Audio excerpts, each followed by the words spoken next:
Ito kung makikita natin, ito yung malaking pagbitak. So simula ito sa ground. Ano po kung mapapansin natin, so ang taas po niya, oh. Tao po yung ano niya, tao po yung pagitan. Yan, ito pong dinadaanan natin kanina, yan. Diyan, mapapansin niyo po, oh. So simula pa dito, yan. Ito yung taas ng bitak, yan, oh. Tapos pasok na pasok yung ano, oh. Ito po malapit po ito sa gilid ng taal. Ito na po yung pinakagilid ng taal. Ayan, yan na po yung taal, oh. Pansin natin. Yan po, oh. Yan na yung taal mismo, crater ng taal. Ayan. Yung bahay po, puno pa rin po siya. Puno pa rin ng ano, ashfall. Ito yung bahay malapit dito sa gilid ng Taal Lake. Yan. So, ito talaga, ito yung malaking down ng lupa. Yan, papansin po natin. So, ayun po yung baba. So, lagpas tao po yung ano niya, lagpas tao po yung pagitan niya. Kumpara po dito, oh. Kumpara po dito, lagpas tao po yung pagitan niya ng bitak. Kaya medyo nakabahan tayo ng pag-akyat kasi dyan tayo umakyat, eh, oh. So, dinadaanan natin. Yan, saka madulas yung daan. Tapos ito ang kakapal pa rin po ng ano dito. Yung ashfall. Yan. Ito. Meron din po tayong kasamahan na magpipicture. Yan siya. Nakarating lang yung mga ano. Yun po yung ano natin. Sama natin. Ang kapal ng ano. Pero marami nang dumadaan dito. Marami nang pumupunta. So, clear na din po yung area. Kasi, papansin natin.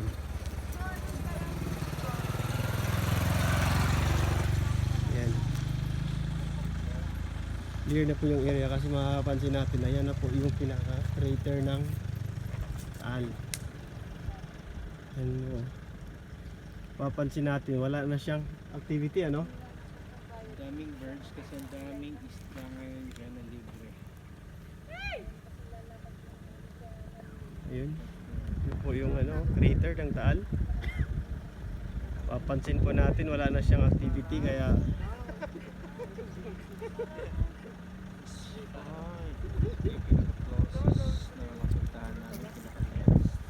yun yung sinasabi nilang ano, isang bunganga ng Taal yung isa, yan. Saka ito. Yan po yung crater niya. Malinaw na po siya. Siguro may vlogger ako katabi. may ashfall. Siguro may ashfall. O siguro yung haunted doon. Pero wala, hindi na po natin makikita na kung may usok pa. Kaya siguro talagang na ano nila yung level 3. I-declare nila. Tsaka madami na siyang mangingisda na free na po na naka ano dyan sa lake. Kagalaw-galaw, mapunta. Ayun po. Yan yung mangingisda po. Ayan. Mapunta. Kaya sabi natin for now, safe na po ito ditong Taal. Kasi wala na po siyang activity. Wala na po siyang usok na nakikita natin. Oh, yung bundok makikita natin. Wala, parang ghost town kasi puyot lahat ng mga ano, paligid. Yung isa naka-Italy. Ito naka-Italy. Hi guys. So, kawawa. Yan po yung mga kasamahan natin ng ano, galing ng Alitagtag. Salamat sa kanila na sinamahan tayo dito na makapunta sa pinakamalapit na parte ng Agoncillo.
po yung other spot na malapit din ng Taal. Ayan. Papansin natin, ghost town talaga yung area.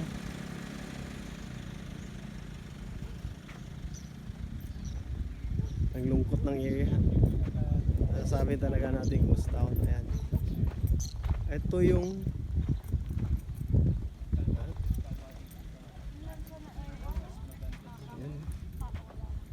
yun yung malapit na view. Ito yung sa party pa rin po. Ito yung Agoncillo. Part na Agoncillo pa rin ito. Ano na to? Yung bundok na to. This part siya ng crater, but here I think mas malaki yung slight na terrain. Ayun yung crater. Yeah. The other side here. Ayan, tsaka may bumabalik na yung mga inista. Get down, pababa. Iilan tayo Yeah. bumabalik. I'm not sure kung yan yung crater, but looks like. May mga tao na nakabalik pero tahimik yung lugar kasi nga iilan pa rin nakabalik kasi wala pa rin po kasi yung power dito. Walang power, walang tubig, kaya walang nakakabalik. Papansin mo, Rami said, no electricity yet. ghost town ba yung area? Ayan. Cut those birds. Yan, sir. Na ng mga daming isda.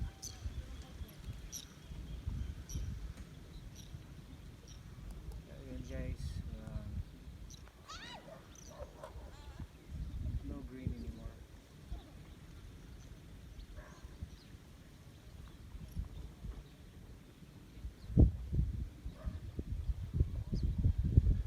Check the shore.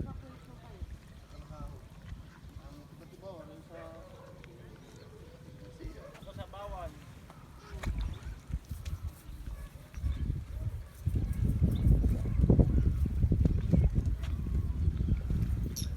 Maamoy yung tubig. Yan, yung mga isda pong patay. Yan. Madami pong isda na patay sa gilid. Yan. Kasi natin. Yan, kaya maamoy yung area.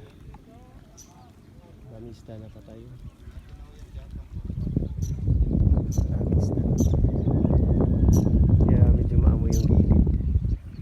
Pero safe na po yung area.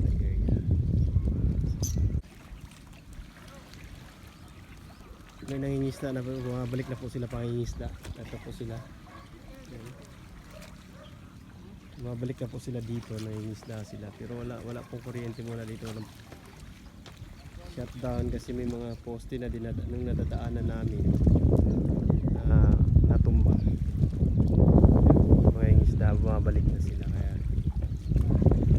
siyempre ito po yung hanap buhay nila. Pero mapapansin natin hindi pa siguro safe kasi nga ito may namamatay na isda. Ayun, kita natin, daming patay isda. Ito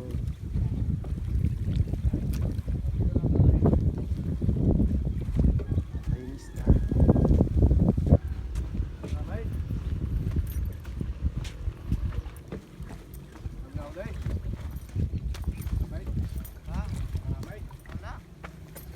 Wala na ako. Ito siya. Pwede yung isda, marami po. Ang matay na isda dito, hindi mabaho. Malansa po yung iyan niya.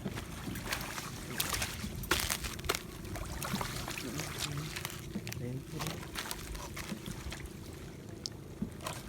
Madaming patay na isda. Gawa po siguro ng sulfur. Ayun, nakalutang. Dami doon nakalutang. Hindi po magandang pero bumabalik sila na yung isda. Kasi yung kabuhayan nila. Peaceful po, malinaw na po dito. Yung crater, malapit po tayo, kitang kita po siya. Ayan. Wala pong usok, wala pong activity. Yung kanina, medyo malayo yung spot natin. Hindi natin nakikita. Ito klarong-klaro po. Wala tayong nakikitang usok. Walang ashfall, kaya diniclear nila na level 3. Thank you and God bless us all.